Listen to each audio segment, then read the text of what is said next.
You just made me sound so desirable. And I am about to shatter all of those, I don't know, expectations? It gets better.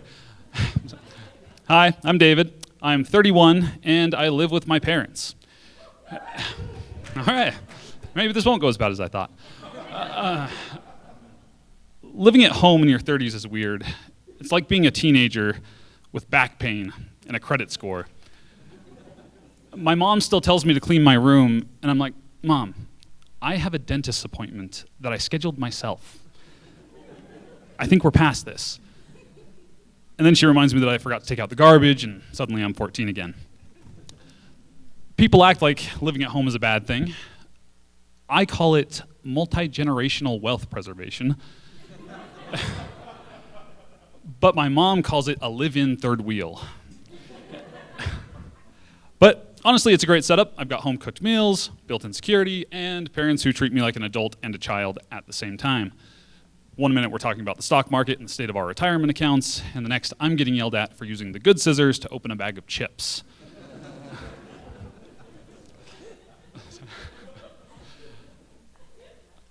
Dating in your 30s is already tough, but living at home adds a whole new layer of difficulty to the situation. Every date starts to feel like a courtroom cross-examination where I'm trying to hide key evidence. She's like, so tell me about yourself. And I'm like, well, I'm super independent. I love to travel, and I live in a rent-controlled situation with two very supportive roommates. Oh, what are their names? Mom and Dad. Since I live at home, I like to travel, get out of the house. I've been traveling a lot the last couple of years, all over the US, and I always meet lots of new people when I travel. Whenever I meet someone new, one of the first questions I get is, where are you from? And I've come to hate that question. I hate that question because I'm from Utah. Now, I love living in Utah and being from Utah. I just hate telling people that I'm from Utah. Because the second I say Utah, they light up and they're like, oh, I bet you know what I'm going to ask you next. Do I? Does being from Utah imply a specific follow-up question? It does. Being from Utah actually implies two specific follow-up questions. And I've gotten these two questions so many times that I've started to make a game of it. Whenever I meet someone new, I try to guess which question they're going to ask me. But no matter which question they ask me, I have to use the response to the question I thought they would ask me. And if I guess wrong, it's awkward. So they ask, do you ski or snowboard? And I immediately say, I'm not Mormon, I grew up Mormon, my whole family's Mormon, but I'm no longer Mormon.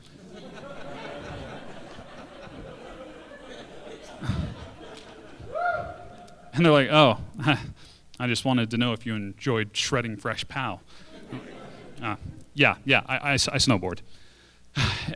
It's just as awkward with the other question. They ask, are you Mormon? And I immediately say, I'm a snowboarder, I started when I was 8, but all my friends are skiers. And they're like, I thought you couldn't do that on Sundays. And I just say, it's true, you can't. Most of the time I travel by myself, but lately I've been going on trips with friends, which is always fun. But you quickly realize that people have different travel styles. There are usually two types of people. The first type of person is the type of person who has the attitude of, let's just see where the day takes us.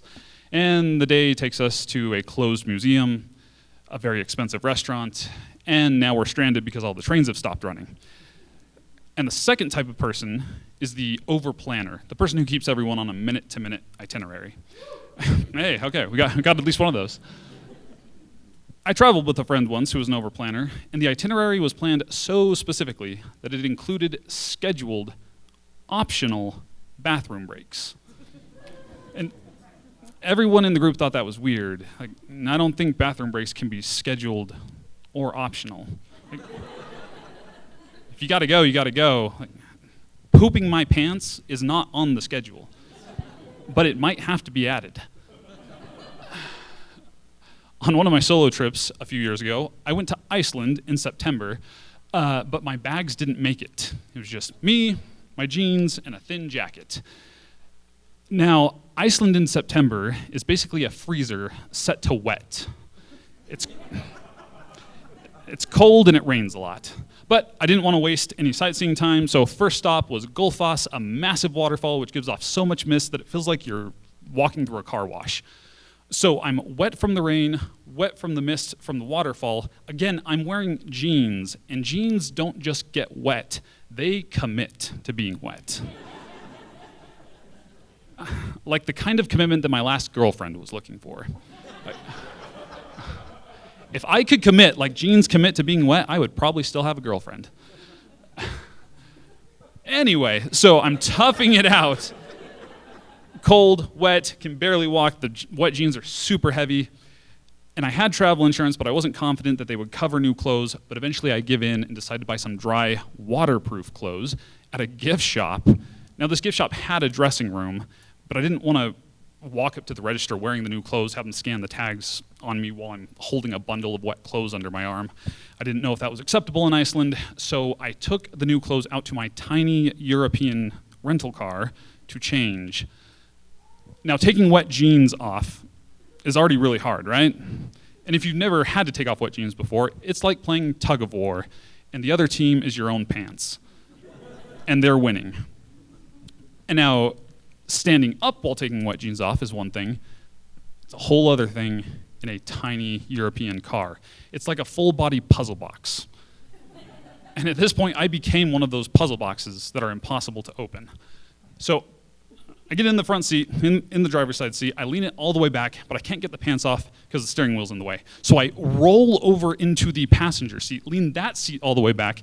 The car's rocking back and forth like I'm testing it for a roll in Fast and Furious Subcompact Edition. And I'm starting to get worried that everyone in the parking lot can see me through the front windows, so I shimmy into the back seat. And I go to lean the passenger seat back up, but I forget to hold on to it, so I pull the lever and it just smacks me in the face. Tiny rental car 2, me 0. I finally get the wet jeans off, but the dry pants are in the floorboard of the front seat, so now I'm side crawling through the center console, bare legs flailing. I finally get to the pants, but in the process of getting back in the back seat and trying to get the pants on, my shoulder slips off, and now I'm upside down in the floorboard of the back seat, legs against the ceiling, just trying to pull my pants on before a cop knocks on the window like, "Sir, do you need medical attention? Or maybe an exorcist?" So I finally get the new pants on, and I'm like, awesome. I am going to look like an absolute idiot getting out of this car from the back seat, upside down, backwards. Like I literally might have to do a backwards somersault to get out of this car. So I go to open the back door, it's nothing. I make sure it's unlocked, won't budge. I'm starting to wonder if the back doors in European cars are just for show. No. The child locks were engaged. So now I have to unfold myself, wiggle back to the front seat, still upside down.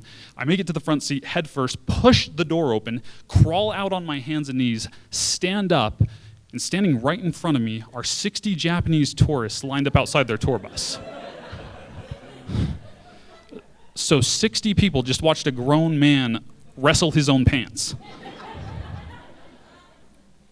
And I've been to Japan. They bow a lot there, right? So I give them a little bow.